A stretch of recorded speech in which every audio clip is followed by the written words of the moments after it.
Boa noite, pessoal. Eu sou a Gabriele, estou aqui com a minha colega Grace. Aqui um pouquinho do nosso currículo para vocês nos conhecerem. Nós somos contadoras, obviamente, atuantes na Comissão de Estudos do Terceiro Setor. Trouxemos esse tema hoje, que vai falar um pouquinho de compliance, como uma resposta ao nosso último evento, seminário, que teve no dia 8 de novembro, onde nós percebemos um sensível interesse, né, das pessoas que estavam lá sobre o tema. Como comissão de estudos, aqui trouxe também um material nosso para vocês nos conhecerem um pouco mais, né, o material da comissão. Está disponível no site do CRC para download, tá? Que é o Guia de Orientação para o Profissional do Terceiro Setor, da Contabilidade. E o nosso tema, então, dentro de compliance, né, é o contador como protagonista do compliance no terceiro setor. Desafios e oportunidades. Então, sobre isso, nós vamos desenvolver esse programa, né, falando um pouquinho do terceiro setor e o papel social. Vamos falar em compliance, os pilares de um programa de compliance, atenção à Lei Geral de Proteção de Dados Pessoais, desafios e benefícios de um programa de compliance aplicado ao terceiro setor, e finalizando com os riscos, controles e integridade, e qual a nossa postura enquanto contadores frente a esse desafio. Então, só contextualizando um pouquinho o terceiro setor e o papel social, né? Acho que nós podemos visualizar bem nessa figura, bem demonstrado, onde nós estamos atuando, né, dentro desse ciclo. Então, o terceiro setor, não menos importante que o Estado, ou o mercado, enfim, as empresas, né? Porque nós sabemos que dentro desse círculo todo está a sociedade. Se nós pensarmos em algumas palavrinhas, como palavrinhas e expressões como direitos humanos, igualdade, empoderamento, respeito, meio ambiente, sustentabilidade. Então, tudo isso a gente sabe que está aqui dentro. E o terceiro setor influencia diretamente em tudo isso que eu falei, principalmente no benefício que traz à sociedade. Nós estamos em saúde, educação e assistência social. Então, é importante o terceiro setor? Eu acho que, diante disso, fica bem claro que sim, né? Algumas particularidades do terceiro setor, então. A Constituição Federal garante às instituições filantrópicas a imunidade tributária. Aqui nós já temos, às vezes, algumas questões que geram até um certo mito em função do trabalho do terceiro setor, que é a questão de achar que o contador do terceiro setor faz menos atividades porque não tem tributos.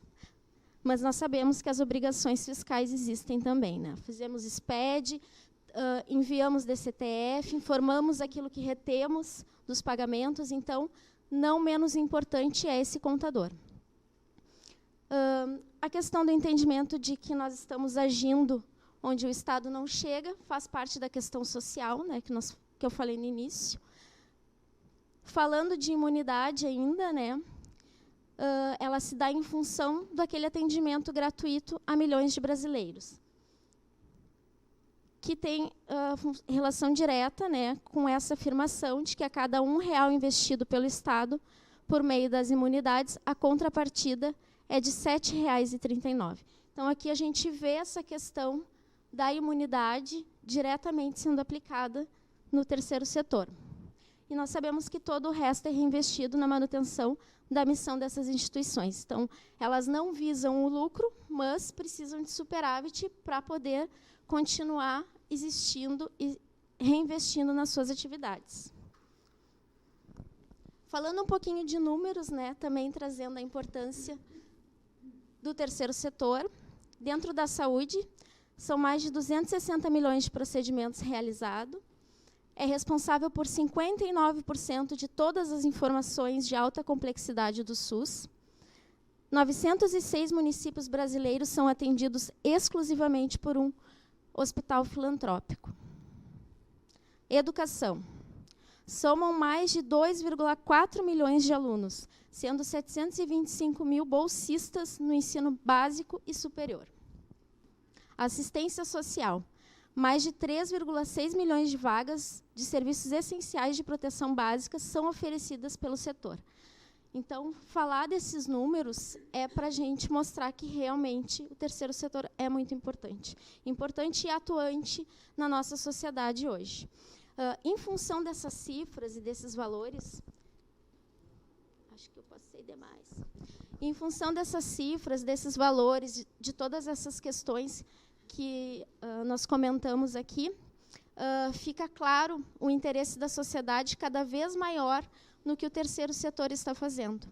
E nós sabemos que existe ainda uma visão de fora, de muita gente que não trabalha, que não atua no terceiro setor, de que os gastos são exagerados no terceiro setor ou de que o recurso não é bem aplicado. Então, existe uma desconfiança muito grande. E aqui, agora, nós temos, então, a grande novidade, né, que a gente pode trazer agora e aplicar ao terceiro setor, que é o compliance, que a Grace vai falar um pouquinho para nós.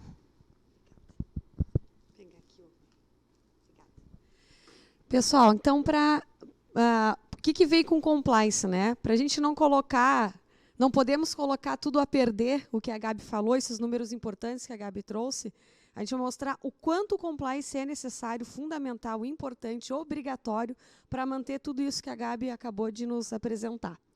Então, o que é o compliance, né? E aí, como bem a Gabi falou, tem um certo mito, né, Gabi, que daí o terceiro setor é diferente, tudo é voluntariado, todo mundo é família, tudo se dá bem.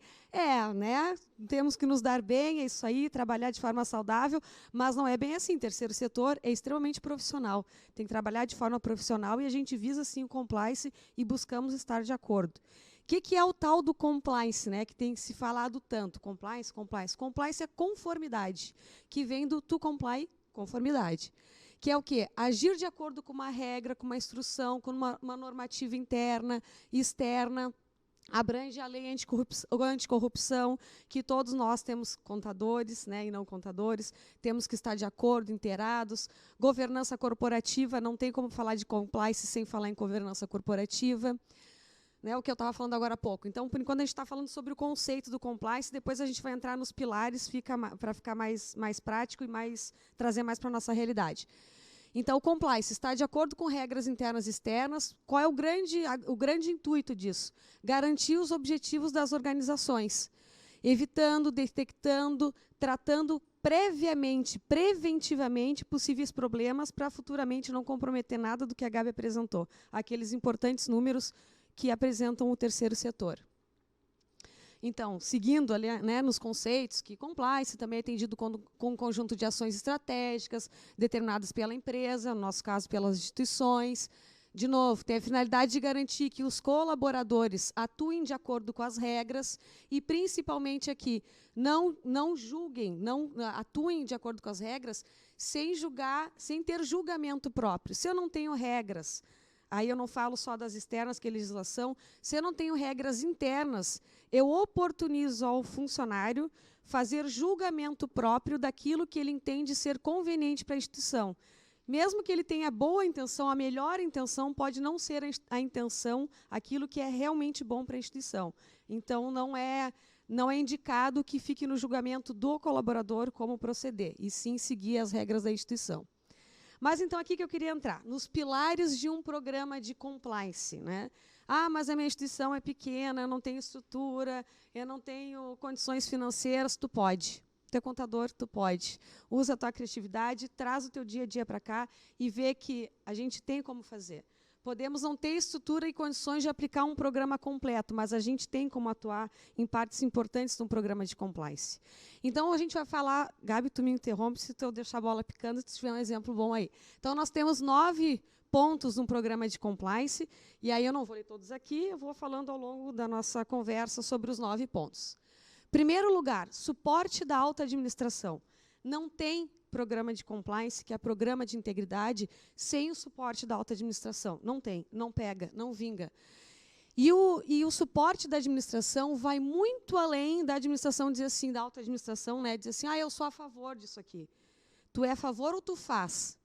Essas aqui são as regras da instituição, mas o cara é não vai ser o dono, né, porque é terceiro setor, mas o cara é o papa aqui dentro. Ele pode fazer? Não. porque ele é o líder. E se o líder não faz adequadamente, não segue adequadamente os processos, que dirá aos seus liderados? Então, a alta administração ela tem que comprar a ideia, viver e dar o exemplo. Tá? É incorporar, como está aqui, é realmente incorporar os princípios de um programa de compliance. A avaliação de riscos.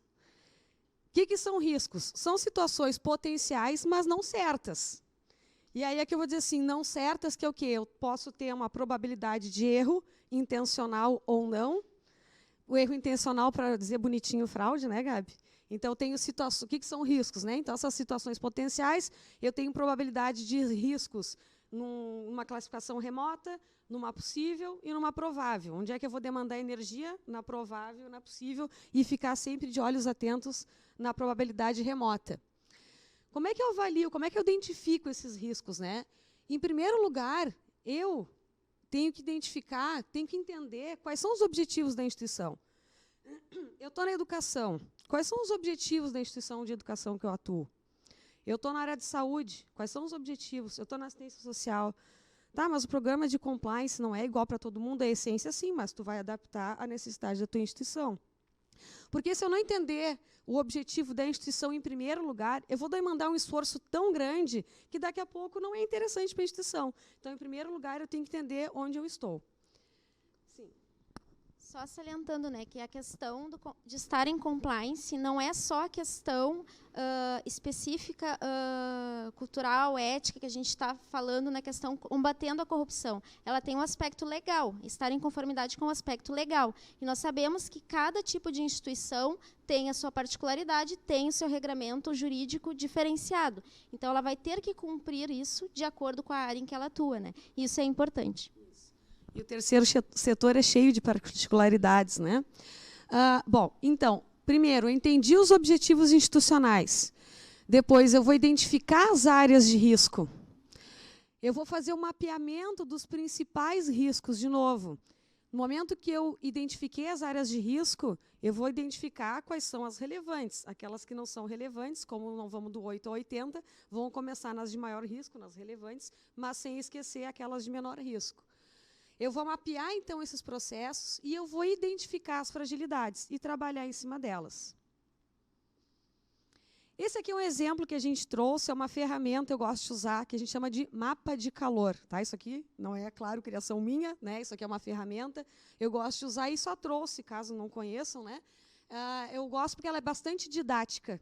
Vinculando ao mapeamento aqui de riscos, então, assim, vamos supor, eu estou lá na minha instituição, fiz tudo isso aqui, identifiquei os objetivos institucionais, mapeei os riscos, levantei as fragilidades, fiz o apontamento das fragilidades. Agora, essas fragilidades eu vou apresentar de forma didática para a minha alta administração nesse mapa de calor. Então, eu trouxe um exemplo. É evidente que eu não trouxe os pontos que eu identifiquei, mas um exemplo de mapa, eu simulando aqui. Esses números podem, por exemplo, bem na prática, para dizer para vocês, escrevi aqui 9 pontos identificados de fragilidade, de risco. Aí, dos 9 pontos, eu vou avaliar. Bom, o ponto número 1, que para a alta administração eu dei descritivo, qual é a fragilidade que eu identifiquei. O ponto 2 eu dei descritivo, o ponto 3 eu dei descritivo. Para o mapa de calor, eu só trago o número. Quando a gente olha para o mapa de calor, não salta aos olhos, né? É diferente de tu olhar para um texto, me salta aos olhos o quê? Eu tenho vários pontos que são de alta probabilidade, a batalha naval aqui, né? De alta probabilidade e severo impacto. Eu tenho riscos, neste exemplo simulado, de uma probabilidade média de ocorrência e um impacto moderado. Está vendo a batalha naval aqui? E eu tenho probabilidade baixa e impacto moderado também. Identifiquei os riscos, trouxe para o mapa de calor. Onde é que tu vai demandar esforço em primeiro lugar? Aqui, né? Depois eu venho aqui e depois eu venho aqui. Porque esse aqui, por enquanto, ele está no baixo. Mas se eu não monitorar, onde ele vem para cá? Então, a gente tem que estar atento. Políticas de integridade. Também é mais um pilar do programa de compliance. O que são as políticas de integridade? Eu tenho nas políticas de integridade, a gente diz assim, as normas de procedimentos da instituição, né? Aí falando mais modernamente, as políticas de integridade, eu trabalho o quê? O código de conduta da minha instituição, que trata dos direitos e obrigações, e a gente está mais interessado em direito, não nas obrigações, não. Eu tenho que tratar os direitos e as obrigações dos meus colaboradores e de quem atua comigo na minha instituição, que são os meus clientes, né? Eu tenho as políticas de integridade, elas visam formalizar a postura da entidade frente aos diversos assuntos relacionados às suas práticas. Isso aqui nada mais é do que eu falei um pouco atrás, que não se recomenda que não tenham procedimentos padronizados, senão o funcionário vai fazer o seu julgamento próprio daquilo que ele entende ser mais adequado. E, às vezes, isso pode não dar certo, por melhor boa intenção que tu possa ter. É a bússola. É quem te dá o norte, são essas políticas. Agora, não adianta tu ter política, como muitas instituições têm, aí tu vai olhar onde é que está. Cadê a política do contas a receber, do contas a pagar? Tu tem? Tenho. E aí? Só um pouquinho que eu vou... Acho que está lá no meu arquivo, lá na minha gaveta. Então não serve para nada. Tu pode ter a política mais bem escrita do planeta. Se tu não usa e não aplica, não serve para nada. Mas eu aplico. Quem monitora? Ninguém. Não serve. Não adianta. Minimiza o risco, mas não adianta. Tem que ter política atualizada, né, praticada e validada, senão não adianta. Controles internos. Junto a isso, a gente tem o quê? Controles internos são mecanismos, então, para minimização de riscos operacionais. Olha lá o que eu falei. Minimização. Né? Aí muita gente diz assim, controle interno visa eliminar riscos. Mentira. Não elimina coisa nenhuma. Sabe por quê? Porque tu eliminar riscos... Opinião minha, tá? Eliminar riscos é perfeição. Perfeição existe? Não, né? Então, tu minimiza riscos operacionais. Se não tiver controles internos, tu não minimiza. E tu estando sujeito aos riscos operacionais e tu vai parar tudo lá no mapa de calor na área vermelha, vincula o que a Gabi trouxe lá no início. Todos aqueles números de saúde, educação, assistência social, a gente está colocando em risco e podendo devolver para o governo fazer de forma muito inferior à qualidade que a gente presta de serviço pelo terceiro setor. Os controles internos, eles visam a fidedignidade dos registros contábeis. Aí eu sou contador, não tem nada a ver com controle interno no processo. Quem disse? Eu, contador, tenho que ser o primeiro a querer controle interno adequado. Na prática, validado, monitorado. Sabe por quê? Porque lá na área da saúde, o paciente que botou os pés quando entrou no hospital, até a hora dele sair, está sendo contabilizado. Tudo que... Até o cafezinho que a gente está... Não é? Até o cafezinho que tu toma durante o dia está sendo contabilizado. Ai, que loucura. Claro, não é verdade? Então, tudo que a gente faz reflete no número contábil, preparado por nós. E eu, enquanto contadora, sou a mais interessada em querer que eles sejam fidedignos. Sabe por quê? Porque é com base neles que a gente vai tomar a decisão. Treinamento e comunicação. Não adianta... Aí vamos dizer assim, está falando tudo isso, daqui a pouco tu vem com não adianta. É que tudo é um programa, né? Então, assim, não adianta eu ter um programa de compliance maravilhoso, com políticas bem escritas. Tá, estou praticando naquela luta, né? Um faz, outro não faz. Ou também assim, eu faço porque eu tenho que fazer esse negócio aqui, eu tenho que cumprir tabela, eu tenho que cumprir essa obrigação. Ruim, né? Não é muito melhor a gente entender a importância disso? Isso aqui é um grande desafio nas instituições, e eu diria, né, Gabi, principalmente, me arrisco a dizer, principalmente no terceiro setor. Por quê? De novo, porque a gente tem aquele conceito errado de que terceiro setor, todo mundo, né, é aquela coisa que se ama. Não estou dizendo que não seja bom, muito longe disso, mas desmistificar que terceiro setor não é profissional, de forma alguma. Então, assim, o treinamento e a comunicação, um programa de compliance é extremamente importante. Porque uma coisa é tu empurrar a goela abaixo um procedimento em alguém. Poxa, eu vou ter que fazer esse troço aqui. E aí tu já faz de má vontade, tu faz sem atenção, tu faz contrariado e não rola. Então, eu tenho que treinar, comunicar e divulgar. Eu tenho que sensibilizar. Como é que eu sensibilizo? Eu sensibilizo mostrando a importância de aplicar um controle interno. Eu sensibilizo no momento que eu mostro qual é o impacto de tu não aplicar procedimentos na tua instituição. Então, esta é a forma que eu tenho de sensibilizar. É te mostrando que se tu deixar de cumprir uma política de compras, de ter 3 orçamentos, de oportunizar a concorrência de forma leal, se eu não te mostrar a importância disso, tu vai fazer de forma obrigatória e não vai rolar bem. Aqui entra muito o que acontece, né, que é comum tanto no item anterior de controles internos, quanto nessa questão de treinamento. A gente tem um outro grande mito no terceiro setor, prestação de contas. Terceiro setor é prestar contas. Terceiro setor é prestar contas para os órgãos que fornecem o recurso. É isso, é só isso. Adianta resolver a prestação de contas depois que já está em diligência e que eu não recebi o meu recurso porque eu tenho alguma irregularidade, adianta eu ir lá e consertar meu controle interno? Se já ocorreu o erro, se já está voltando essa prestação de contas, ou se eu já não tenho um recurso porque foi trancado, porque eu não prestei contas corretamente. Então, isso aqui a gente vê a necessidade de estar em compliance diretamente. Se eu agir no controle interno, nas políticas antes, definindo elas corretamente na hora de planejar os controles que vão ser adotados, e se eu planejar o treinamento, essa questão do treinamento, eu evito esse problema. Então, eu não viro só prestador de contas, eu faço isso tudo antes, né? Então, aqui eu acho que é bem importante fazer esse link com a prestação de contas, que é uma das coisas que a gente escuta muito no terceiro setor, né?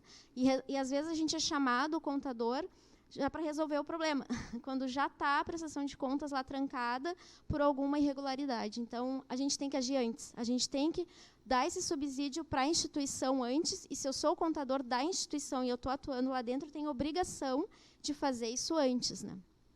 Isso aí, Gabi. Que aí são os controles internos preventivos, né? Então, se recomenda que tu tenha controles internos preventivos e não detectivos. Agora, se não tem controle nenhum, que pelo menos detectivo tu tenha. E se eu tiver preventivo, eu vou prestar contas muito mais tranquila. Por que que eu preciso... Fala, Gabi. Fala. Mas só complementando assim, uma frase que eu acho que cabe bem, eu não tenho só que estar fazendo correto e ser correto. Eu tenho que parecer correto. E o parecer, se a gente pensar, ele vem bem antes. Porque já no momento em que eu faço a captação do recurso, eu já tenho que demonstrar esse parecer correto, que eu faço tudo correto, que eu estou em conformidade. Então, vem um pouquinho antes. Parecer e fazer para valer, né, Gabi? Então, a gente vinculando aqui no treinamento e na comunicação. Então, sensibilizar é algo muito importante, né? Mostrar, então, o impacto, a importância de aplicar esses controles preventivos, esses processos, ter um reforço contínuo disso, não divulgar uma vez, treinar uma vez e morreu. Lembra que nas instituições a gente tem rotatividade de pessoas e esse reforço contínuo, portanto, se faz necessário. Qual o meu papel enquanto contador? Qual o meu papel para atingir a missão institucional? Qual é a missão institucional de onde tu trabalha? Se eu trabalho na saúde, a minha missão institucional enquanto contadora pode ser salvar vidas. Já pensaram? Então, a partir de hoje, se a gente pensava assim, eu trabalho, por exemplo, na área de educação, o que tu faz? Eu sou contador. Não, eu salvo vidas através da contabilidade. Porque eu trabalho um programa de compliance, porque eu tenho controles preventivos por tudo isso que a gente falou, então eu preparo números fidedignos para a tomada de decisão e trazer todos os números que a Gabi falou lá no início. Tá? Então, qual é o meu papel na minha instituição? Eu, contadora, trabalho na educação. O que tu faz lá? Prepara a contabilidade do ensino. Que isso? Através da contabilidade eu formo cidadãos. Esse é o meu papel na educação. Então, para a gente pensar assim, né, qual é o meu papel enquanto contador? É muito mais que preparar números. O contador é estratégico. Canais de denúncia.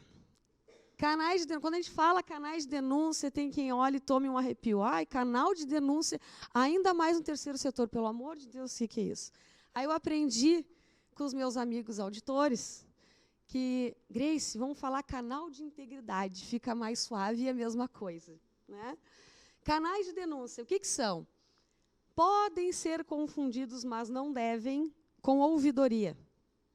Na ouvidoria, tu chegou lá na tua escola, lá do terceiro setor, e tu te deparou com o raio do portão que está estragado, o ferro está para fora, uma criança vai passar ali, vai se machucar e eu quero avisar a instituição. Vai para a ouvidoria.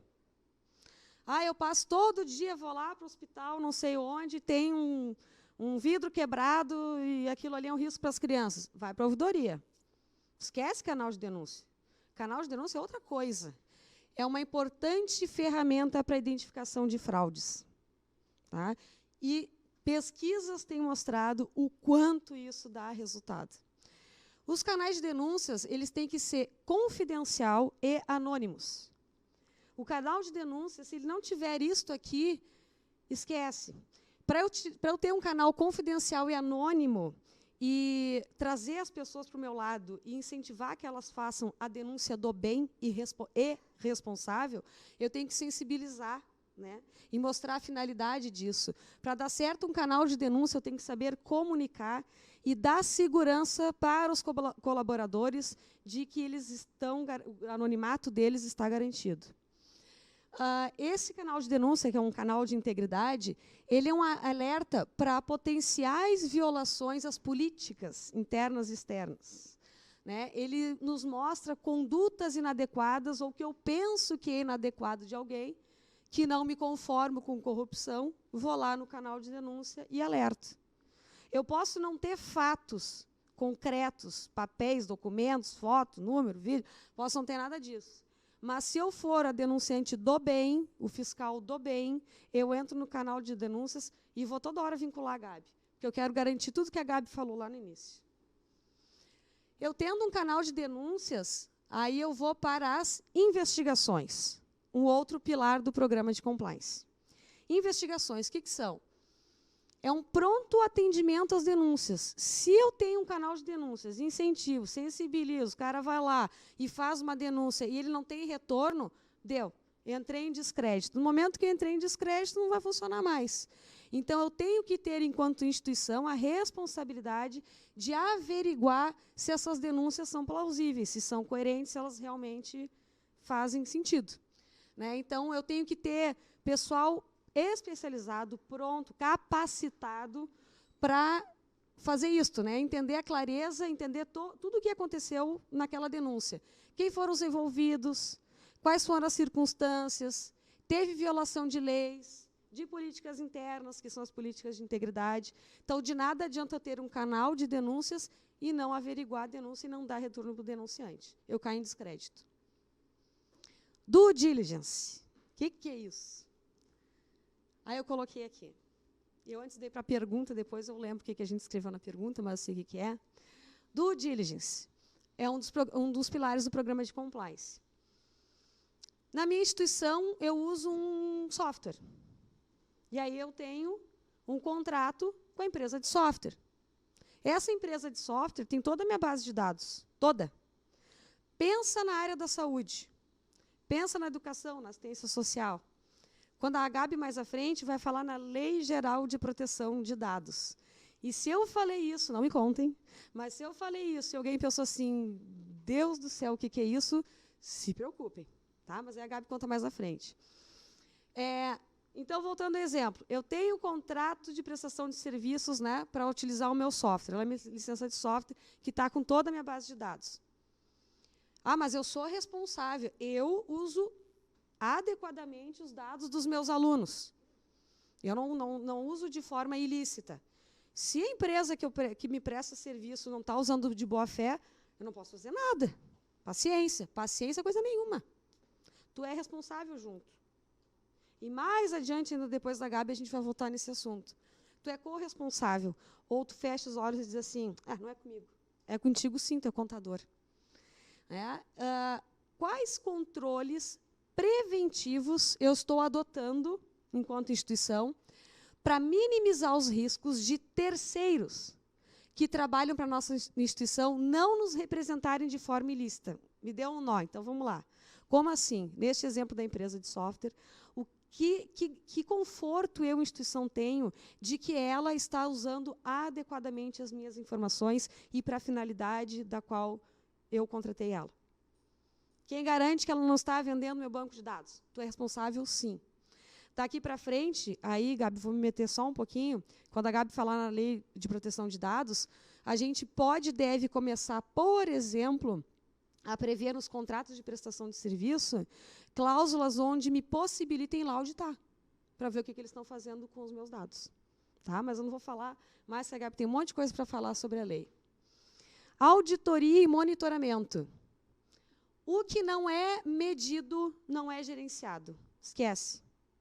Se tu não mensura, tu não está gerenciando. Uma coisa é tu estar no dia a dia e ter a sensação assim, estou bem no mercado, meus números estão bons, fiz a prestação de contas lá, tá legal, né? Meu superávit, o déficit está equilibrado, o orçado realizado está legal. Não estou entrando a fundo, assim, mas estou vendo que está bem, né? Trabalho numa instituição, tem um monte de matrícula, acho que está tudo legal. Tu, contador, trabalha com achismo ou com certeza? Contador trabalha com certeza. Trabalha com fatos, não no achismo. E para te sair do achismo, tu tem que mensurar. Para te gerenciar, tu tem que botar na ponta do lápis. Tá? Então, se eu não boto na ponta do lápis, eu vivo no achismo e nós, não, contadores, não.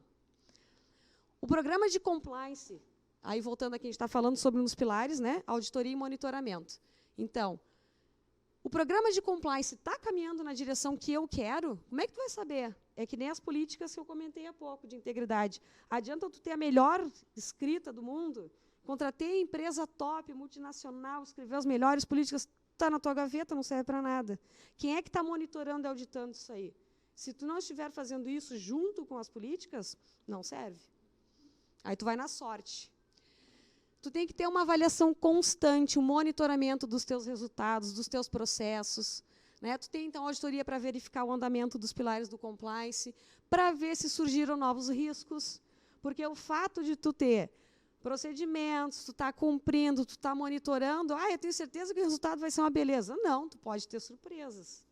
Né? Então, como tu trabalha de forma preventiva, tu já vai saber como atuar. Então, no momento que eu faço a monitoramento e auditoria, eu posso me deparar com novos riscos, e aí vai lá para o nosso mapa de calor. Lei de dados, Gabi. Quer trocar aqui? Então, como a Grace já comentou sobre o assunto, tem tudo a ver com compliance, né? Falar de Lei Geral de Proteção de Dados Pessoais é estar em compliance também. Nós fizemos essa abordagem desse tema no seminário, esse que eu comentei no início, que foi realizado em dia 8, no início desse mês. E eu até perguntei, quando eu estava fazendo a apresentação das pessoas que estavam lá presentes, né, quem já tinha lido a lei. Quase ninguém levantou a mão, assim. Não sei se estavam sendo sinceros, né, mas, enfim, a gente espera que sim. Mas quase ninguém leu a lei. E é uma lei de agosto de 2018, e que começa a vigorar em agosto de 2020, ano que vem. Então, eu já deveria estar com essa lei, digamos, né, de total conhecimento. Eu, contador, vocês, contadores, nossos colegas contadores. Então, é bem importante, por isso também vamos falar dela um pouquinho. Então, falando da questão do objetivo da lei, da intenção da lei. Então, é garantir ao cidadão mais privacidade e controle sobre os seus dados. Então, aqui eu estou falando de cidadão. Até foi uma pergunta que me fizeram no final da manhã, quando a gente terminou nossa participação, falando sobre essa questão da lei de proteção de dados. Mas essa lei já existe. Essa lei aí é o Marco Civil da Internet. É a Lei de Proteção de Dados. Não, não é. Aqui tem uma palavrinha-chave, né? Dados pessoais. A Lei do Marco Civil da Internet é uma lei que regula a questão das empresas, né? Entre elas, a troca de informação entre as empresas, que tem a ver com o sigilo do negócio, da própria instituição. E aqui nós estamos falando de dados pessoais enquanto indivíduo. E o objetivo dessa lei, também é outra confusão que se faz, mas não é mais para usar os dados de jeito nenhum. Não, não é isso. Existe a possibilidade de as empresas e o próprio governo usar, até pela questão da melhor tomada de decisão, mas a questão é como manter esses dados, para que eles estejam protegidos e seguros. A questão da segurança jurídica do dado da pessoa, do indivíduo em si. Então, qual é a mudança significativa disso, se eu ainda posso usar os dados, né? É que essa lei traz hipóteses legais claras para que essas empresas possam tratar os dados pessoais de cada indivíduo, mas que, uma vez coletados e tratados, eles sejam armazenados em uma segurança jurídica. A gente vai falando mais sobre isso, vocês vão entendendo onde nós vamos chegar com essa afirmação. Então, isso tem tudo a ver com a era que a gente está vivendo, né? Uma era onde a informação tem muito valor. Tudo está girando em torno de tecnologia e informação. Então, surge o Marco Civil da Internet, né, para a questão do sigilo de negócios, então nada mais coerente que agora nós termos a segurança da pessoa, da informação da pessoa, do indivíduo. E aí alguns conceitos importantes, então, dessa lei, repetindo mais um pouquinho, né, forçando o entendimento da questão dos dados pessoais, porque aqui é muito importante a gente entender que esses dados pessoais, às vezes a gente vincula só a questão do CPF, RG, o nome da pessoa, mas qualquer dado sensível de identificação da pessoa é dado da pessoa. Se eu disser que existe uma mulher loira que mora no Jardim Botânico, na Guilherme Alves, eu não dei o nome da pessoa, não dei o RG e não dei o CPF, mas eu posso estar identificando uma pessoa. Isso já é dado pessoal. Então, continuando no artigo 1 da lei, né, ela dispõe sobre o tratamento de dados pessoais, inclusive nos meios digitais, por pessoa natural ou pessoa jurídica de direito público ou privado. Inclusive nos meios digitais.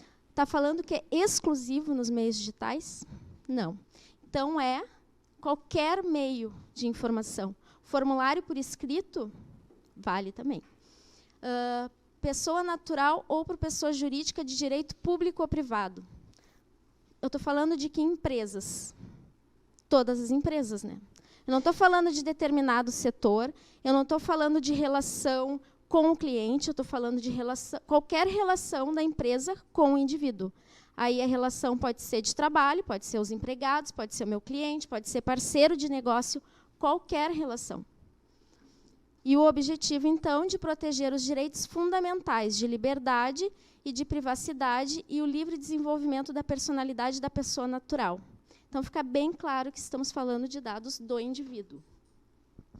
Aqui, falando novamente, né, a questão dos dados pessoais, para reforçar que é qualquer dado, banco de dados de qualquer tipo, seja ele online ou offline, físico ou digital, qualquer relação e qualquer empresa. Terceiro setor não vai entrar todas as empresas, todas as instituições, conforme eu vou mostrar mais adiante ali no outro slide, principalmente o terceiro setor. Aqui já. Por que o terceiro setor? Porque nós temos um aspecto nessa lei que é muito, muito importante e que ele é bem diferenciado do que a gente estava acostumado a falar de proteção de dados, que são os dados chamados sensíveis. Aqui nós temos dados de origem racial, étnica, religiosa, política, questão de filiação a sindicato, filosófico, político, de orientação sexual e questão de saúde. Então, esses dados estão diretamente relacionados ao terceiro setor, porque nós temos as 3 áreas, como a gente viu antes, né? Então, é muito importante, impacta, sim, no terceiro setor. A gente escuta muito isso também, né? Mas é uma lei que não vai pegar, e o terceiro setor não pode, porque tem pouco recurso, porque muitas vezes não tem orçamento. Mas, não, gente, essa lei ela já está aprovada, já está assinada e vai entrar em vigor dia 20. Então, nós temos que pensar nisso. Em 2020, isso, agosto de 2020. Falando sobre essa questão de dados, né? Como é que a gente pode entender isso, né? A gente pensando em modelos de negócios, tá? Que usam essas tecnologias para a questão de dados. Facebook, Uber, esses aplicativos que a gente tem de hospedagem, tem dados ali que a gente coloca tudo. E o que a gente paga por esse serviço? A exceção do Uber, que é um serviço já bem mais em conta do que, né, normalmente levaria o custo do transporte, os outros são todos de graça. O que as empresas ganham com isso, com os nossos dados todos lá? Obviamente, elas usam essas informações de alguma forma, né? Com certeza, está aqui, né? Marketing direcionado. Então, os nossos dados, eles têm extremo valor hoje em dia. E essas empresas, a gente sabe que usam. Por que veio essa questão dessa lei justamente o ano passado? A gente sabe que isso veio de um acontecimento nas eleições americanas, né, nos Estados Unidos, onde uma empresa se utilizou de dados de uma outra empresa para gerar questões de discussão e influência política em determinados tipos de eleitores. Então, a gente vê isso aconteceu. Então, a lei é uma resposta a esse tipo de problema. Mas, e se houver o vazamento de dados? Se acontece de eu vazar dados de alguma, no caso de algum titular, de alguma pessoa física, qual vai ser o prejuízo? Então, falando propriamente da lei, até já adiantei, né? Vai entrar em vigor em agosto de 2020. Já existe uma lei em vigor, né, que está funcionando na Europa. A nossa lei ela é baseada nessa lei europeia e ela já funciona lá e funciona bem. Então, a gente não tem por que pensar, é mais uma lei que não vai pegar. Ou achar que é uma lei só cultural, que tem muitas leis que a gente sabe que no Brasil, às vezes, demoram 10 anos para realmente serem aplicadas. Não é o caso, tá? Ela tem princípios claros, eu tenho que começar a entender cada um desses princípios, qual é a finalidade, como eu faço a minha adequação a ela, qual é a real necessidade da minha instituição para atender essa lei, as questões de livre acesso, o que eu posso divulgar, quais são os tipos de informações que eu posso manipular, que eu posso usar para os fins que eu quero, no caso, gerenciais, a maioria, né? A qualidade dos dados, como eu vou tratar esses dados e classificar esses dados. A questão da transparência, como eu vou demonstrar que eu estou cumprindo a lei. E a questão da segurança em si, da própria informação. Por quê? Porque eu vou ter uma autoridade nacional de proteção de dados, criada através de uma medida provisória, justamente para fiscalizar, sancionar e normatizar as políticas dessa lei. Então, esse órgão realmente já existe. E aí nós temos as sanções. Aí responde a pergunta que eu fiz lá no primeiro slide. Se houver vazamento de dados, qual o prejuízo? E aí, como eu já disse, são todas as empresas. Então, o terceiro setor entra também. E aí nós temos aqui. Pode ser uma advertência, pode, está lá previsto, mas aí nós temos o maior problema, a multa.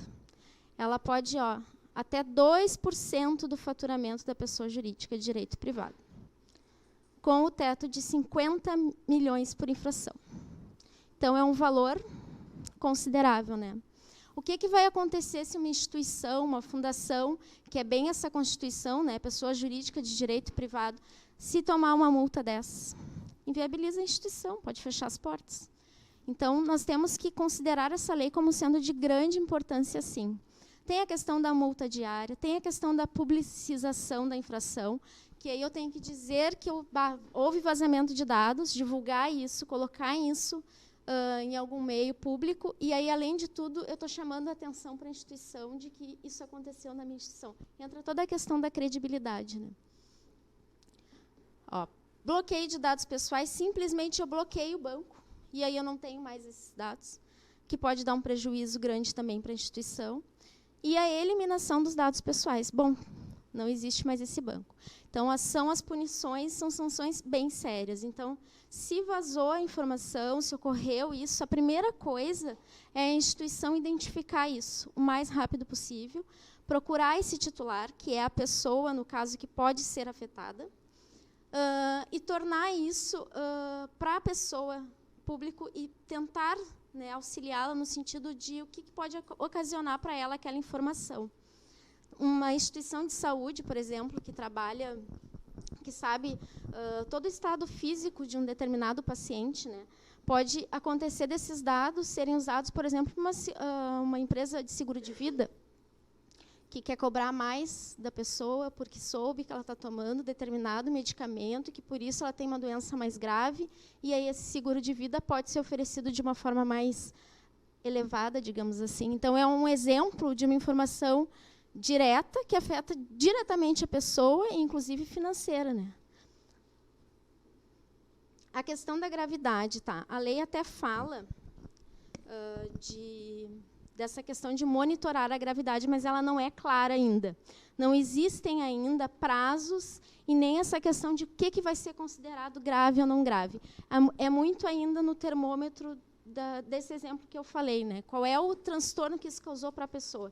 Se for um transtorno direto financeiro, daqui a pouco a empresa ainda vai ter que, ou a instituição vai ter que ressarcir essa pessoa desse valor. Então, a gente ainda não tem essas punições tão claras. Mas será que não vai pegar mesmo assim? Isso aqui A Grace hoje compartilhou comigo, né, Grace? Colega que está nos assistindo de São Paulo. Um auditor de São Paulo. Publicado essa semana, ó, bem recente, dia 23/11, onde a União já estima arrecadar 20 bilhões em multas nos 12 primeiros meses de vigência. Olha o mais legal que está escrito aqui. A confiança é tão grande no brasileiro, eu não vou ler essa palavra, me recuso, que a equipe criada para cuidar do assunto do Ministério da Economia nem orçamento tem, conta com o dinheiro das multas. Então, olhem isso. Vocês acham que essa lei não vai pegar? Tem uma lei que demorou 10 anos para pegar, que foi a Lei de Responsabilidade Fiscal. É uma lei que punia quem? Por isso que ela levou 10 anos. Então, aqui, a gente tem um exemplo bem diferente disso. Estima-se que 68% dos vazamentos não são intencionais. Mesmo assim, qualquer vazamento representará multa correspondente.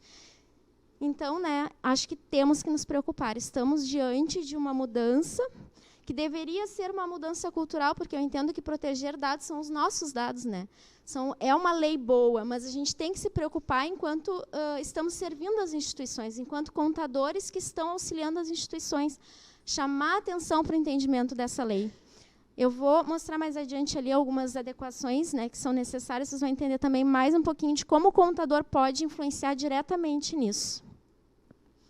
Aqui também falando de dados, ó, esse aqui publicado hoje no Jornal do Comércio. Ó, uma pesquisa com 104 empresas brasileiras mostra que 84 ainda não estão preparadas. Das 104, 33 grande porte, 27,5 de médio e 39,6 de micro e pequenas empresas. Então, ainda são muitas empresas. Com certeza deve ter terceiro setor aqui, né? Porque a gente vê que são de todas as áreas. Então, ainda o pessoal está engatinhando e achando que não é importante.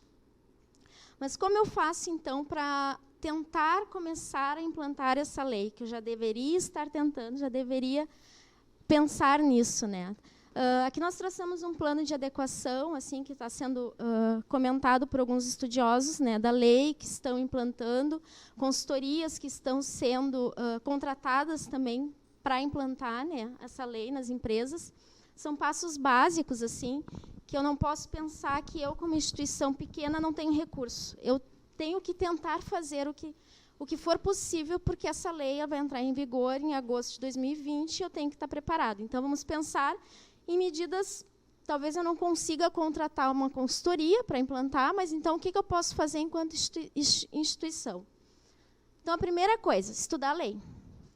Se eu tenho uma equipe um pouco maior, se eu trabalho na instituição e tenho uma equipe um pouco maior, facilita organizar grupos para estudo da lei, porque daí cada um fica com uma parte, cada um tem uma ideia diferente, isso agrega na hora de construir o plano que vai ser adotado.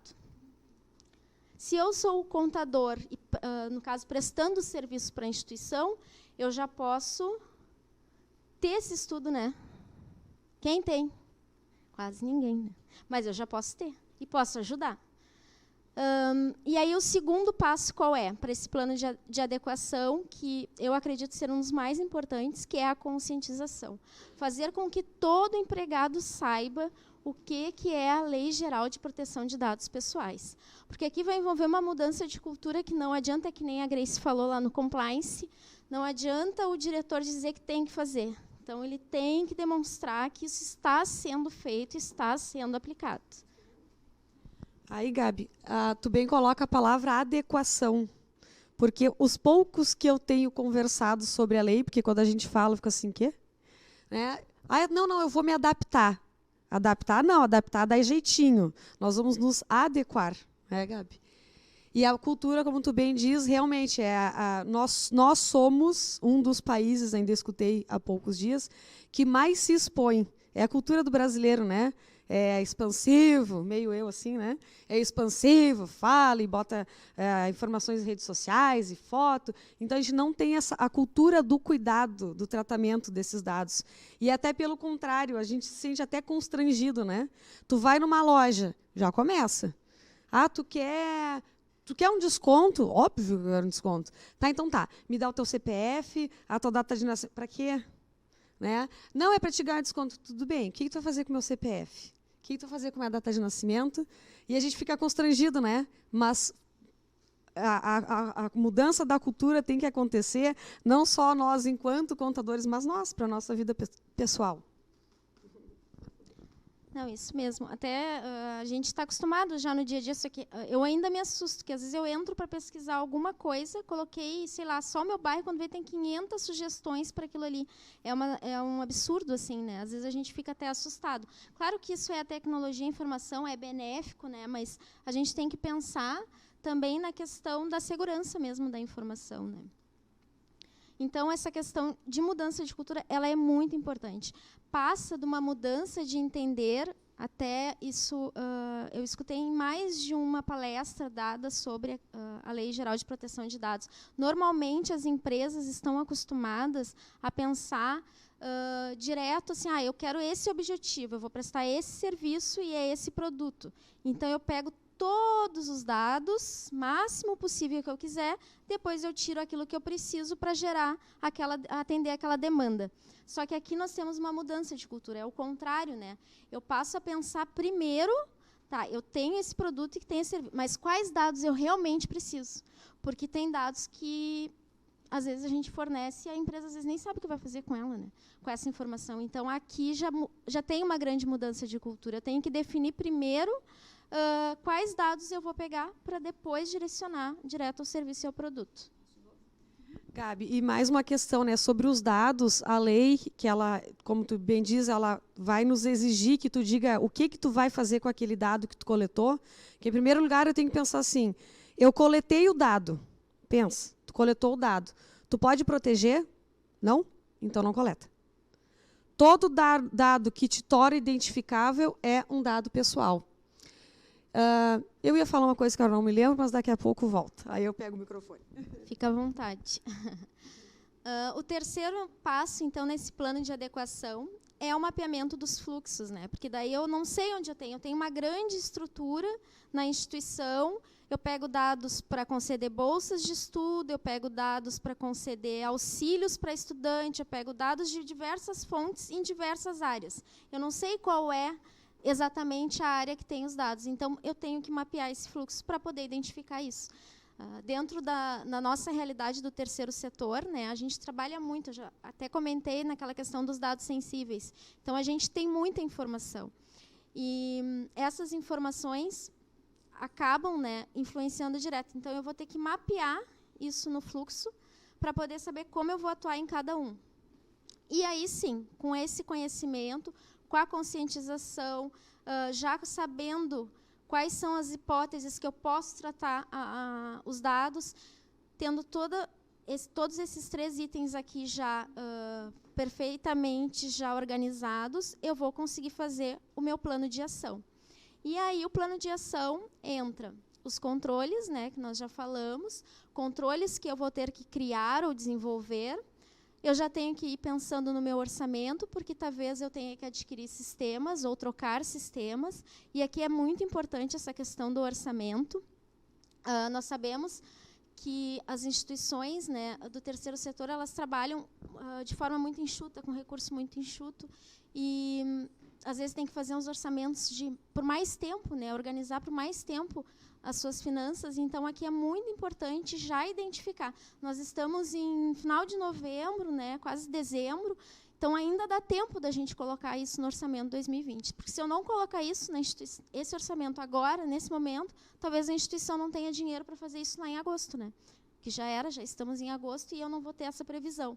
Então, se eu tiver que adquirir sistemas, se eu tiver que fazer alguma adequação que requer recurso financeiro, eu já tenho que prever aqui. Também nesse plano de ação nós temos as medidas jurídicas, né, que também são muito importantes. Aqui cabe revisão de contrato, revisão de políticas, que a Grace falou um pouquinho também, né. Uma outra questão, daí, para o plano de adequação, a gente pode dizer que esses passos aqui são os básicos, né. Dentro de cada um, claro, vai ter os seus desmembramentos que cada instituição, ou cada contador, ou cada profissional vai poder adequar melhor. Mas uma outra questão que é não menos importante é que existe nessa legislação a previsão de um responsável, um encarregado. Esse encarregado vai ter algumas responsabilidades. Uma delas é interagir com a pessoa titular dos dados. Qualquer pessoa que se sentir, né, lesada ou tiver alguma dúvida com relação aos dados que ela está fornecendo, ela vai ter que ter esse meio direto, né, para conversar com a pessoa, para obter informações quanto aos seus dados. Mas aquilo que a Grace falou antes, né? Como tu está usando isso? Por que tu quer essa informação? Tem que ter uma pessoa que saiba dar essas explicações. Também essa pessoa vai ser responsável por essa interação entre empresa e a autoridade responsável, que é a Autoridade Nacional de Proteção de Dados, e também vai ser a pessoa responsável por desenvolver os projetos internos na implantação da lei. Então, como a gente viu, né, essa lei, como resposta a um acontecimento, também é parecido com o que aconteceu com a questão de corrupção e compliance. A gente pode ver que é uma caminhada constante, né? Então, ela é uma jornada de transformação. Então, a gente tem que pensar no quê? Que ela está acabando com a insegurança jurídica que ainda existia, né? E que vai acabar trazendo benefícios para nós, né? É a nossa segurança, né? E, além disso, o que vai acarretar isso? Vai trazer investimentos de empresas internacionais que agora o Brasil não está naquela insegurança que existia antes, sem definições específicas, sem legislação específica para o tratamento de dados da pessoa, do indivíduo, como no resto do mundo já existia. Falando um pouco... Pode, claro. Desculpa, Gabi. Me lembrei que ia falar aquela hora. Os dados pessoais, né? E como tu bem colocou, então a gente tem que dizer a finalidade, né? O que tu vai fazer com o dado, que tratamento tu vai dar. E a lei não aceita tu dar uma de João sem braço. Sabe o que é o João sem braço? Por exemplo, lá no contrato de matrícula da escola. Aí tem uma cláusula lá que diz assim: autorizo a divulgação da imagem do meu filho para campanhas de publicidade. Já estou de acordo com a lei. Coisa nenhuma. Tu até deu o consentimento, meio ali, né? Mas a lei não aceita tu dar uma de João sem braço, que é dizer genericamente, assim, genérico, né? O que eu vou fazer com isso? Tu tem que dizer que tu vai coletar imagem para campanhas de publicidade, tais como, assim, assim, assim.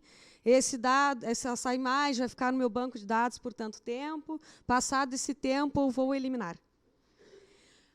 Posso contar um pouco do como é que eu juntar com o teu exemplo sobre como tu pode pensar de forma criativa assim, em aplicar, né, em trabalhar a lei de dados.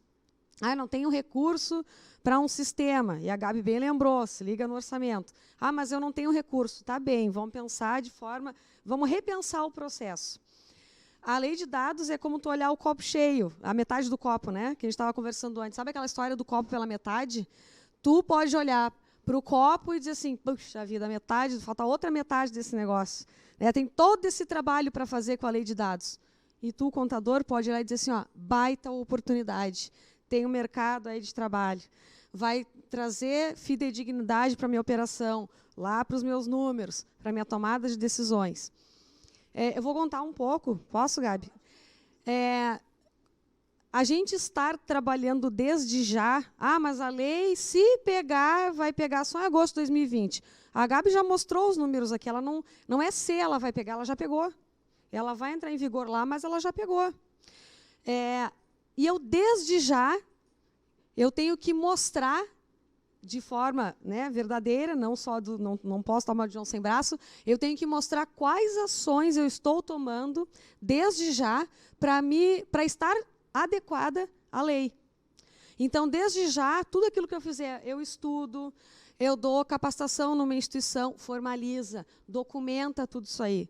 Porque quando chegar o agosto de 2020, e se tu verdadeiramente tiver um programa de ação, né, um plano de ação, se tu tiver isso, lá o ano que vem, se Deus o livre, vamos bater na madeira que não existe, mas a gente imagina aqui, lá, se eu tiver uma advertência, pode ser que a régua seja um pouquinho mais baixa se tu mostrar a tua intenção de estar se adequando à legislação. Vou contar um pouco como a gente tem feito na minha instituição. Tudo bem? E agora como é que a gente faz? Bom, vamos pensar. Eu tenho que mapear minhas áreas de risco. Tá, mas Quais são as minhas áreas de risco? Bem contador. Vamos para o balancete. Peguei lá o balancete. Né? Pega as demonstrações contábeis. Aqui no balancete, vamos lá, ativo. Pá, quais são as áreas principais para a minha operação? Vamos lá para o passivo, vamos lá para o resultado. A despesa com a folha tende a ser relevante, né? Bom, RH está aí. RH é relevante. Vou voltar, já que eu estou falando de educação, que é o meu caso. Matrículas, né? Rematrículas, dados de aluno, porque a lei ela é bem atenta a dados de crianças e adolescentes. Né? O risco é ainda maior, imagina hospitais que tu tem muitos dados sensíveis. Os dados sensíveis, a Gabi bem definiu, e eu já falo no outro português, assim, ó, é os do bullying, sabe? Aquele assim, a minha orientação, a minha escolha religiosa, né? Um dado biométrico é um dado sensível, sabe quantos dados tem através do... Isso é um dado sensível. Então, voltando, vou lá para o programa, peguei o balancete, comecei a olhar as áreas principais, mapeei, peguei. Estou tratando dados pessoais dos alunos, crianças, vou lá para a secretaria. Estou na saúde, estou tratando dados de pacientes, vamos lá no cadastro quando eu recebo as pessoas para uma internação. Tá. Então, com base lá no meu número contábil, eu mapeei as áreas de risco. Beleza. E bem na prática, para dizer para vocês, além disso, eu gerei um relatório com centros de custo. E aí comecei a olhar para não escapar nenhum, porque a gente tem que trabalhar com a totalidade. É claro que nem 8, nem 80. A lei também ela te dá o direito de esquecimento, mas não pensemos nós que assim, não vai seguir a legislação e aí tu vai dizer assim para a autoridade nacional, me esqueci. Não, né? Tem que ser algo plausível, tu tem que mostrar desde já que tu está trabalhando. Bom, peguei lá os meus centros de custo, olhei as minhas áreas do balanço, tenho 60 centros de custo, 50 centros de custo, 30, não importa. Eu vou fazer tudo agora? Claro que não, a gente não tem braço para isso. Porque é extremamente, assim, tem muito trabalho braçal, muito trabalho operacional. Então, nós elencamos algumas áreas de risco, né, as principais. Vou citar, por exemplo, RH, que isso é para todo mundo, para todo mundo. Vou citar uma outra para a área da educação, secretaria. Se na tua instituição tu tem parceria com outra, né, e esta outra for, por exemplo, do exterior, não só do exterior, abre teu olho. Lembra o due diligence que a gente falou?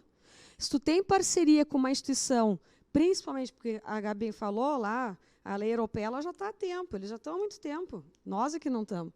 E se nós não estivermos adequados, pode acabar a operação, sabia? Tu está exagerando, espera para ver.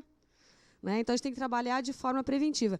Identifiquei as áreas de risco. Tá, e agora o que eu faço? Sabe o que tu faz? Tu vai agendar, né, uma reunião lá com a tua área, tu vai sentar. Isso estou contando bem... É claro que não é uma fórmula, não é uma receita de bolo, mas eu estou só compartilhando que talvez a gente possa se inspirar e fazer isso na prática, em outros lugares, se for plausível. Sentamos lá na área do RH, vamos ver. Departamento pessoal, vem fulano. Recrutamento e seleção, vem fulano. Outro dia eu te entrevisto. Pessoal responsável pelo controle do ponto, vem tu e vamos conversar. Ficamos lá 2, 3 dias com cada um, por isso que eu digo que tem trabalho, tem oportunidade. Área de recrutamento e seleção. Quais são os teus principais processos? No recrutamento e seleção eu tenho 5 processos. Claro, estou inventando uma quantidade aqui. Tá, vamos lá. Quais são? Capto currículos. De que forma? Onde fica armazenado? É eletrônico? É em papel também? Porque a Gabi também bem falou que o pecado nosso é pensar que é só eletrônico. Pensa tu, o papel também tem dado pessoal. Bom, mapeei os 5 processos, não são os principais, são todos, é a totalidade. Os 5 processos de recrutamento e seleção. Vamos fazer um mapa de calor? Dos 5, tem 2 que são mortais. Esse aqui é mediano, esses 2 são tranquilos. Onde é que eu vou demandar esforço? Nos cruciais. E, para isso, eu tenho que ter orçamento. Tá? Então, aí tá, feito isso, mapeei as áreas de risco, mapeei os processos, identifiquei dentro do processo quais são os de maior risco e vou trabalhar com um plano de ação em cima disso. Tá? Isso, Gabi, me lembrei desse exemplo que queria falar. Não, perfeito, tem tudo a ver com o que a gente está falando.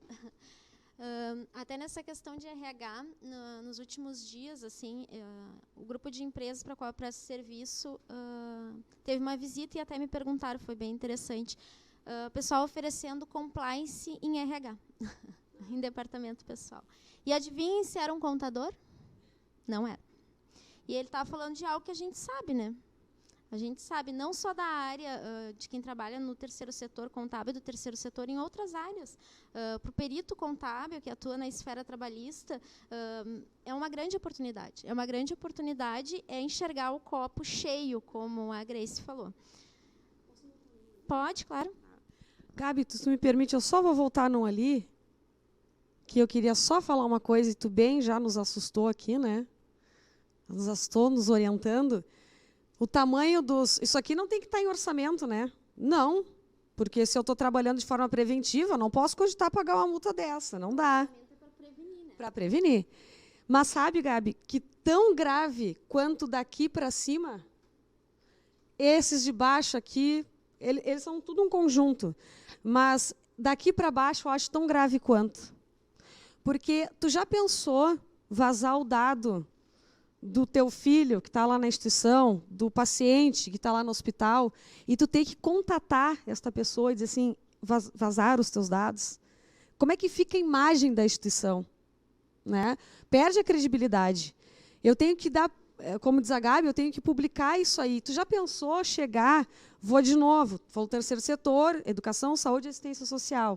Né, Gabi? Vamos fazer o quadro da dor que não é impossível.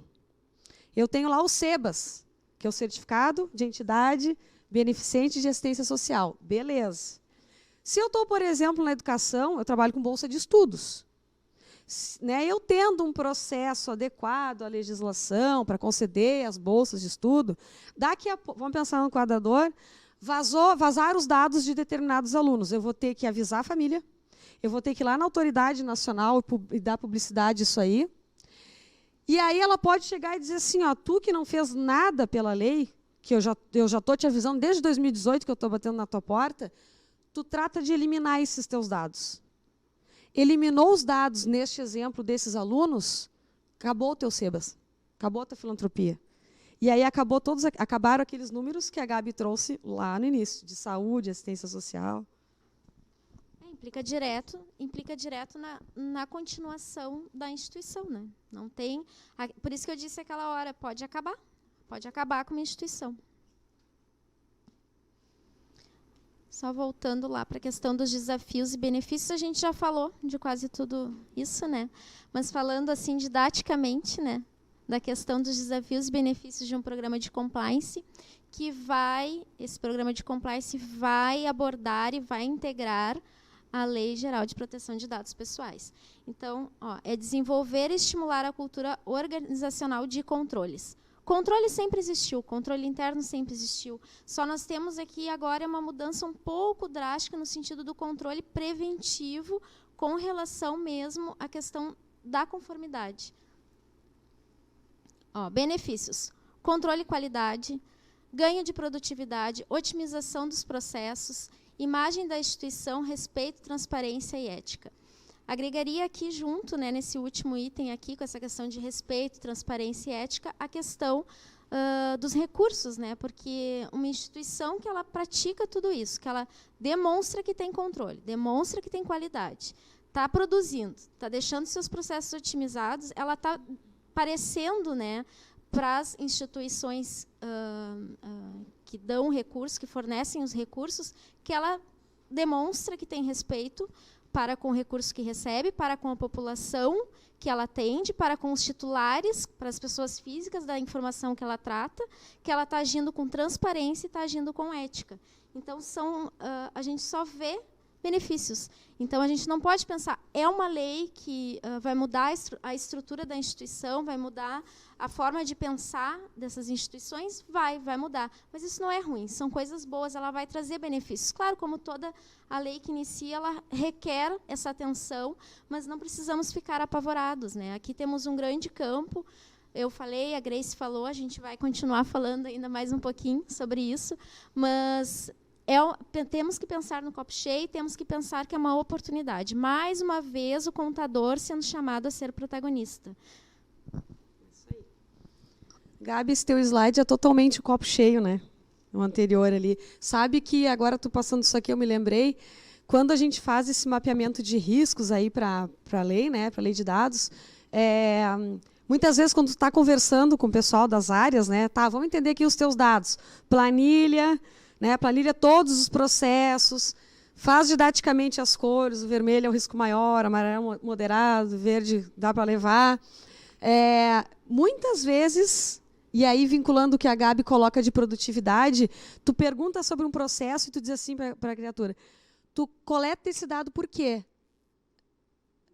Gaguejou, deu. O cara gaguejou, e nem ele sabe, aí ele se dá conta assim, pois é, coleto e nem sei por quê. Aí quando vem aquela resposta, eu sempre fiz assim, daí é para morrer. A gente faz, eu faço, a gente faz sem se dar conta. E aí, a lei, o copo cheio da Gabi, mostra também que a gente coleta uma quantidade maçante de informações, tem um trabalho gigante que nem precisa. Então, isso também acontece. E aí, Gabi, na imagem da instituição, mesmo que... Tu quer falar? Tá. Na imagem da instituição, né, Gabi, mesmo que não pegasse a lei, que já está aí, mesmo que não pegasse, a gente tem que olhar com outros olhos, vou ser redundante. Mesmo que não pegasse, tu esquece, porque ela vai entrar, mesmo que não pegasse, eu, em primeiro lugar, quero isso aqui. Não é estratégico tu mostrar para quem tu atende que tu trata os dados dessa pessoa com respeito, transparência e ética? Esse pode até ser um diferencial. Não deveria, né? Porque a gente deveria tratar sempre assim. Mas como a gente sabe que não é no Brasil, esse pode ser um diferencial para nós. Na verdade, já é, né? Até aquela matéria do Jornal do Comércio que até a gente falou no nosso seminário. Tem instituições que, na hora de firmar a parceria, o convênio, enfim, já está pedindo isso, né? Pedindo informações de como a empresa está aplicando compliance e o que ela está planejando com relação à lei de proteção de dados. Então, já é uma realidade. A gente pode dizer que a lei ela só entra em vigor em agosto de 2020, mas tem instituições que, na hora de fazer o repasse do recurso, já estão pedindo isso, porque elas já entendem que isso agrega essa questão de transparência, respeito, enfim, todos esses benefícios aqui que a gente linkou como sendo trazidos pela lei. Bom, daí agora, aquela nossa última parte, não menos importante, né, Gabi? Aquela reflexão, né? Riscos, controles e integridade. Daí estou eu lá, contador, na frente de tudo isso, pensando. E agora? Né? Qual a nossa postura? Não responde, pensa para ti. Qual a nossa postura enquanto contadores frente a cada desafio? Eu faço a diferença? Eu contribuo efetivamente com a missão institucional através da ciência contábil? Lembra aquela história assim, tu é contador de onde? Do hospital tal, o que tu faz? Parece uma pergunta idiota, né? Eu faço a contabilidade, eu faço as demonstrações contábeis. Tu salva vidas através da contabilidade. Eu olho para tudo isso, e muito mais que compliance, que a lei de dados, né? Eu, enquanto contadora, eu olho para o mercado e o que eu digo? Nossa classe não é valorizada. Nossa classe não tem oportunidade. A profissão vai acabar. Dá na cara, né, Gabi? A profissão vai acabar.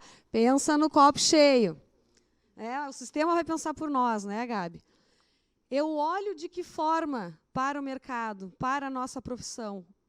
Com que óculos? Com que copo? O teu, pela metade, está quase cheio ou não vai encher nunca? Ou eu vou cruzar os meus braços e ficar me vitimizando? Ou eu vou dizer assim, eu faço a diferença. Então, para a gente pensar, né? Antes de eu pensar assim, a minha profissão, a profissão não é valorizada, né? Vai acabar. Mas tu faz o quê para fazer a diferença? Né? Tu contribui muito além do débito e do crédito com a missão institucional? Tu faz? Caduceu. Né? Adoro trazer o caduceu. Pior quando a gente olha... Vou até mostrar, Gabi. Caduceu aqui, está até tapado com a minha camisa. Caduceu eu trago no peito. Sabe o que é pior? Né? Às vezes a gente olha assim, o que é isso da medicina? Meu Deus! A gente tem que entender isso aqui. Qual é o significado disso aqui? Olha, tem colega que às vezes não sabe. Fala, Gabi. Eu ia dizer, eu trabalho numa equipe tenho uma equipe assim me assessorando que é bem jovem, bem jovem. E aí eu falando caduceu. O que tu tá falando? E, tipo, eles já estão quase se formando. Daí eu fiquei chocada. Daí eu peguei uma aula e ainda falei da Grace, que tem a tatuagem do Caduceu. Isso aí, caduquei, né? Caduquei. Aí, a gente, vamos pensar assim, vamos sair de tudo isso aqui, do compliance, da lei, e vamos pensar, né, Gabi, antes de tudo isso.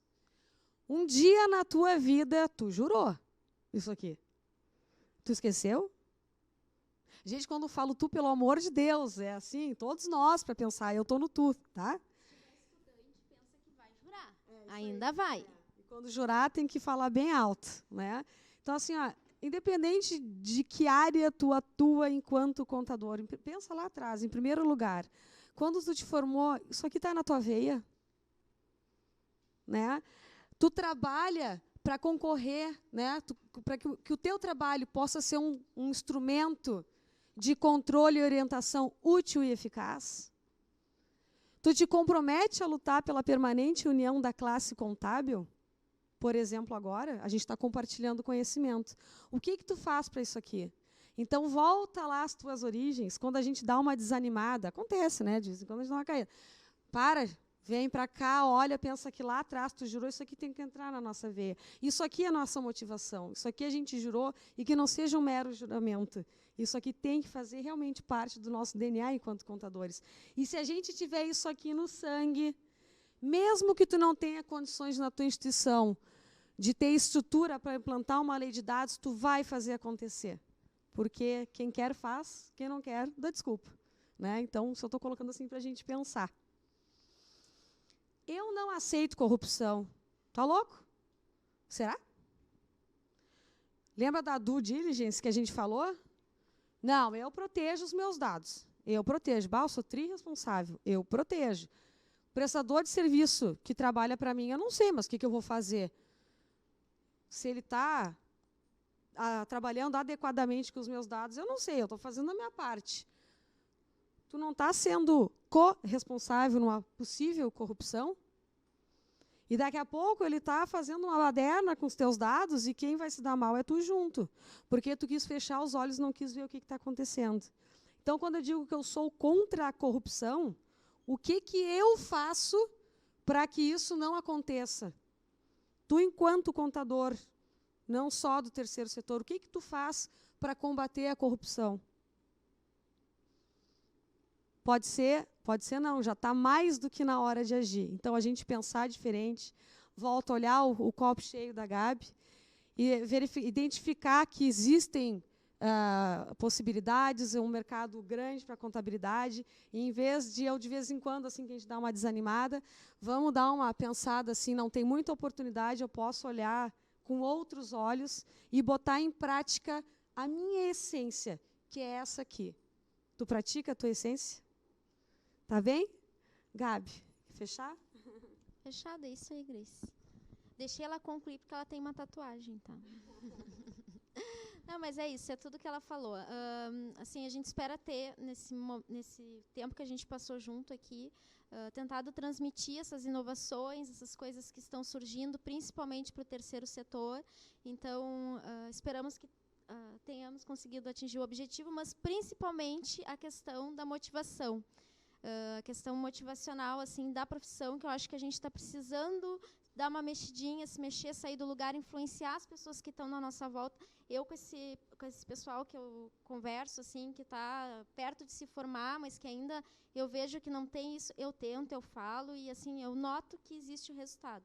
Então, essa é a provocação que a gente quer deixar. Vou abrir agora o espaço aqui para perguntas. Como a gente tem um pessoal aqui, se vocês tiverem interesse, a gente vai responder agora uns minutinhos de pergunta. Pode ser, Grace?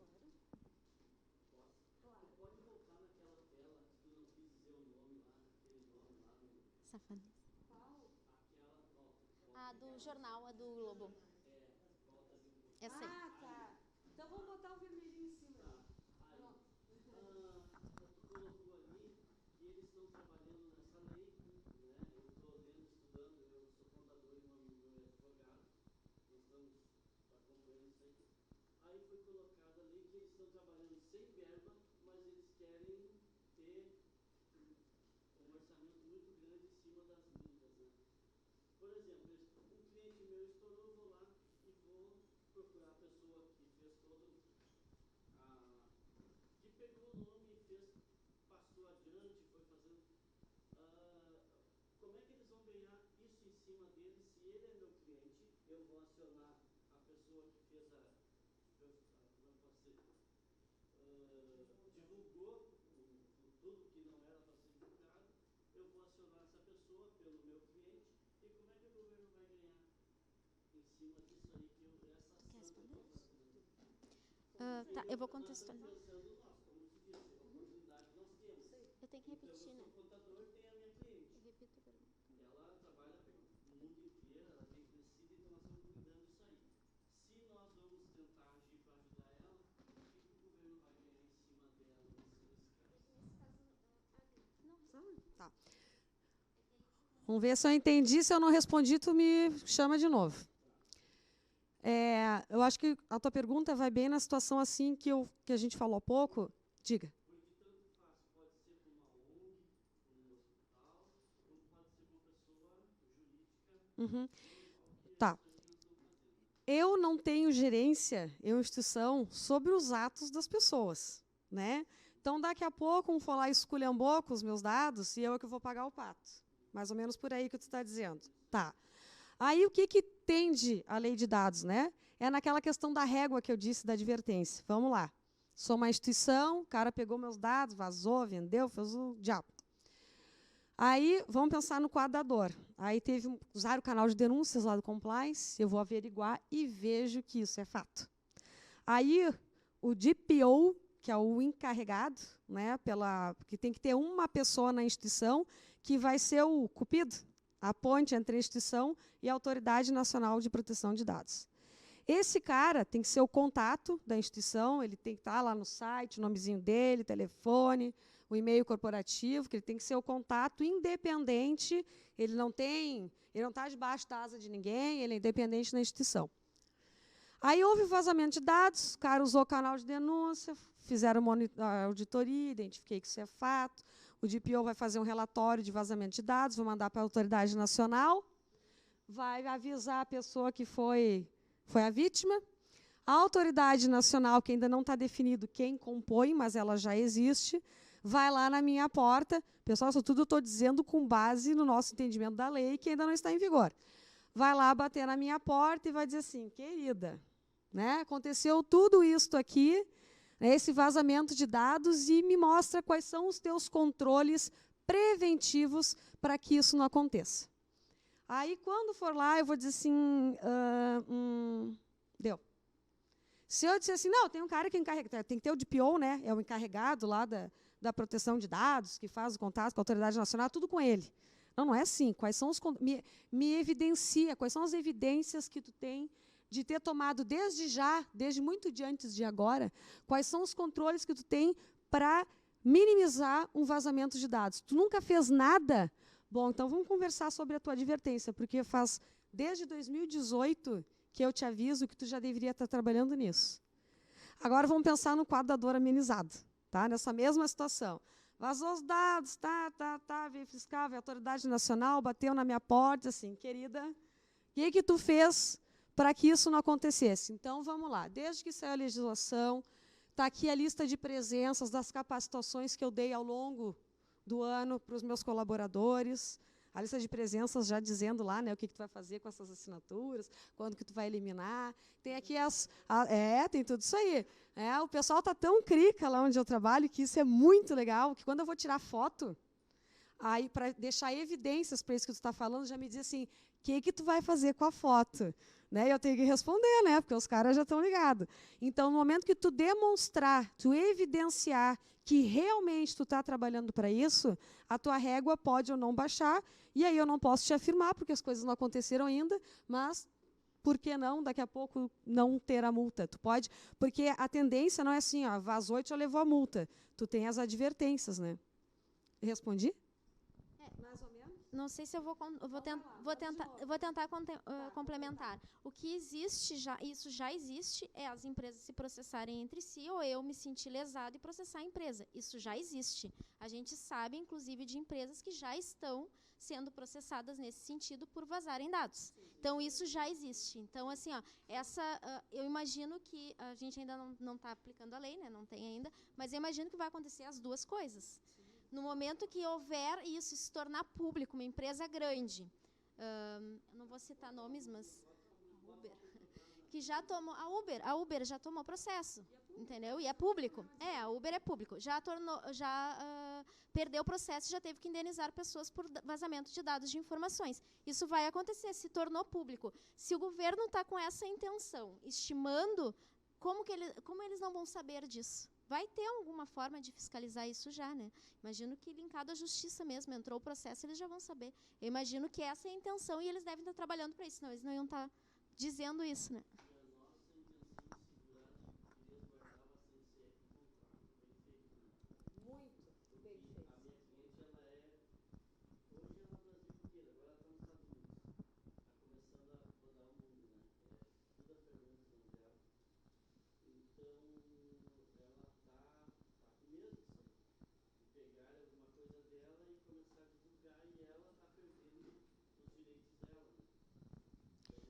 Já vai munido hoje das informações. Isso aí, já usa essas informações.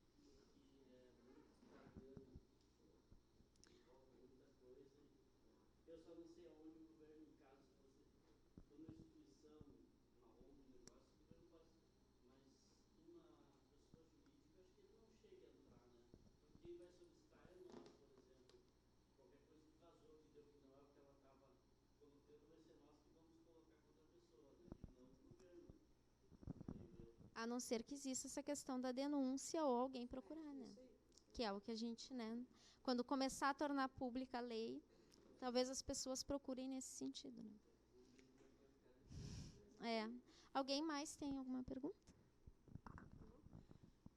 Pessoal, ficam os nossos contatos, né, Gabi? A gente fica à disposição. Onde é que estamos? Estamos aqui. Facebook, Instagram, e-mail, LinkedIn. Ficamos à disposição. Nenhuma pergunta mais? Não? Tá bem, então a gente agradece. Ah, sim, o senhor? Sim. Gabriela e a Grace.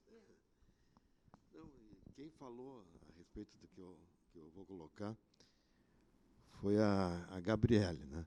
Mas, no fim, as duas falaram também. Quanto aos canais de denúncia, né, que a senhora falou que para não confundir com a ouvidoria. Aí, até gostaria que a senhora fizesse poderia fazer, né, uma distinção maior, assim, porque com essas alterações que houveram, isso aqui acho que não está funcionando, tá? Tá. Que houveram no mercado, inclusive agora com a criação desta lei, todos os segmentos sofreram alterações no mercado, né?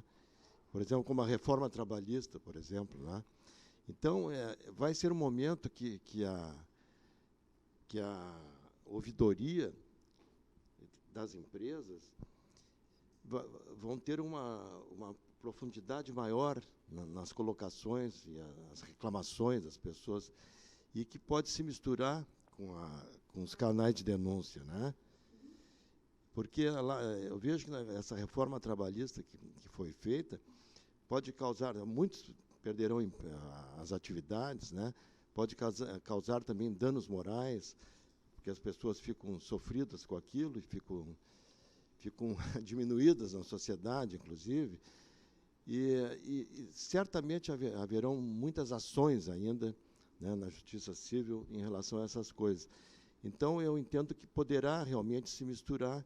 Então, eu gostaria que, se pudesse assim, diferenciar com alguns exemplos para mim, para que, quando se misturasse, na vida da gente, na profissional, a gente soubesse que está acontecendo isso, que seria mais para a ouvidoria ou mais para os canais de denúncia. É isso aí, tá. Obrigado. É o Leonel, né? Viu que eu gravei o seu nome lá na frente? Leonel vai se confundir canal de ouvidoria com canal de denúncia. É certo. vai depender, e aí já vou falar um pouco sobre a diferença, que é a tua pergunta. Vai ter confusão. Vai depender muito de como eu divulgo isso, como eu vendo isto. Né? Vai lá na questão do sensibilizar, que a gente falou que é um dos pilares do programa de compliance, a forma como tu comunica, como tu treina, como tu sensibiliza. Os canais de denúncia, e aí eu prefiro dizer de integridade, que dá um soa melhor, né? A gente diz assim, são os fiscais da boa-fé. E isso até é uma maneira de tu divulgar. O fiscal da boa-fé é aquele que identificou uma situação de risco, né, que pode ser intencional ou não intencional, e que eu não quero também me expor, eu quero falar isso no anonimato. Ao passo que a ouvidoria, eu diria para o senhor pensar mais com foco nisso aqui, né, que o canal de denúncias eu vou divulgar com este intuito de apurar, de denúncia de fraudes, de erros. Né. A ouvidoria, ela não tem esse perfil. A ouvidoria, deixa eu pensar um exemplo para o senhor. Eu ainda falei sobre a grade, né? Vamos dizer assim, cheguei lá na minha instituição e todo dia eu vejo, não vou dizer a Gabi, a Grace bota o carro na vaga do deficiente físico. Pô, isso é irregular, né? Isso não é compliance, né? Mas isso não é um erro, uma questão de fraude, não nesse sentido, não é? É uma atitude inadequada. Eu posso ir para a ouvidoria, eu posso dizer que todo dia naquele horário, mas isso não vai afetar os meus números contábeis, não vai afetar lá o meu balanço, não vai afetar na minha tomada de decisão. Né? Aqui ele visa muito a denúncia com vista aos erros, né, intencionais ou não. Muitas empresas, isso são pesquisas, têm identificado fraudes a partir dos canais de denúncia, que normalmente são por e-mail, por telefone, em aplicativo, na web, no site. E, para minha surpresa dos especialistas que eu escutei, eu não imaginava que o telefone tem sido um dos canais mais procurados. Porque as pessoas, qual é o comportamento das pessoas? Esperam terminar o expediente, porque está dentro da empresa, já está ali com acesso às coisas e consegue ver para fazer a denúncia. É o cara que está inconformado de ver que todos os dias tu está agindo de má fé. Esse cara vai para o canal de denúncia. O cara que está inconformado, que tem um fio lá no meio do caminho, eu posso tropeçar, é uma ouvidoria. Né? Não vai afetar a minha opinião lá nas demonstrações contábeis, base para a minha tomada de decisão. Esse do telefone que eu estava ali falando, tem sido muito o canal buscado, esse do telefone, e que foi para minha surpresa, porque as pessoas, muitas empresas têm como atendente especialista psicólogos, não só, mas também tem, já para incentivar que tu fale, já direciona que tu te abra mais. Então, eu espero acabar o expediente para ficar mais à vontade para falar. Não fica registro, né? Aí, por isso, a gente tem que divulgar bem para ser confidencial e anônimo, porque o telefone já não fica evidenciado um registro que fui eu, que não pode ficar. Então, assim, o canal de denúncia ele tem mais vistas a isto aqui, a identificação de fraudes, que vai afetar lá o meu número, base para a tomada de decisão. Esse exemplo, né, um fio que eu estou lá no meio do meu caminho, não vai me impedir, não vai me atrapalhar nessa base de tomada de decisão. Não sei se eu lhe esclareci.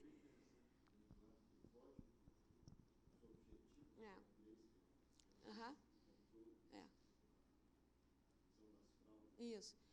Mas sabe, Léo, que vai ter confusão, né? A gente vai ter esse desafio aí do comunicar para fazer essa diferença.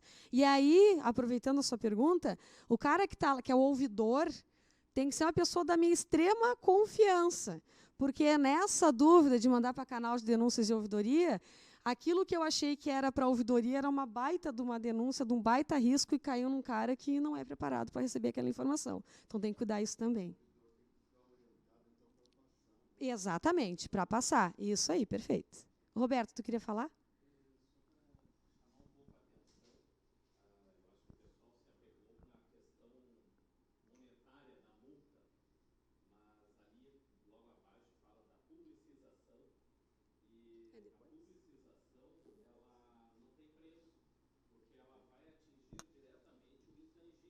Isso aí.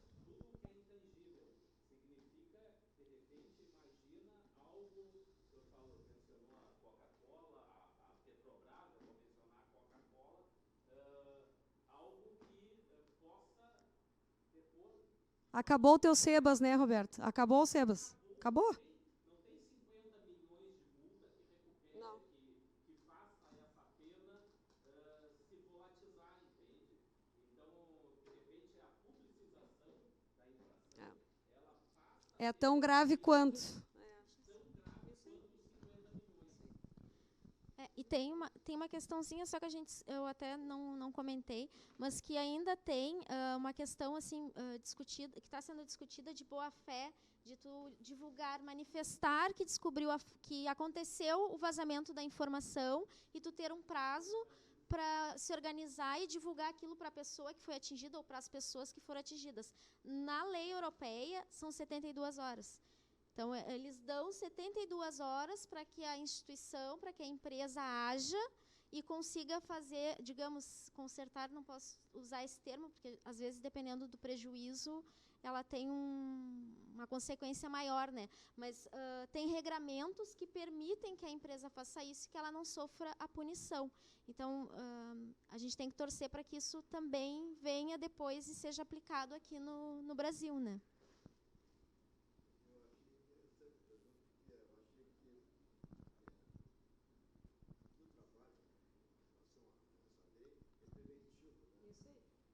Se houver essa prevenção, não vai haver necessidade dessa cobrança enorme do usuário. Eu sei que eu fiz uma perícia, tinha uma empresa no mercado, que as multas já estavam em 12 milhões na bolha do WhatsApp, então, e aumentando isso à medida que ia passando o tempo, a empresa de prestação de serviços, e tinha esse havia um controle em relação a isso. E a multa já estava lá 12 milhões. Aí o Ministério Público entrou com uma ação contra a empresa e no fim a empresa aí foi para a perícia para fazer o levantamento. Fizemos o levantamento contábil, a empresa não tinha condições de pagar. Para pagar aquilo, eu tinha que pagar em 30 anos e não teria condições e não continuaria mais no mercado. Então é uma coisa que realmente não diz que não havia previsão por parte do controle. Perfeito.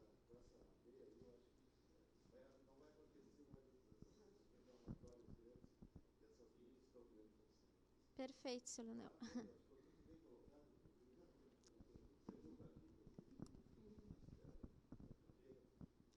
Então, obrigada a presença de todos.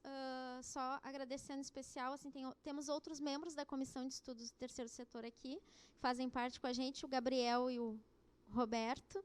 Obrigada por terem vindo. É isso, Grace, quer encerrar? Boa noite.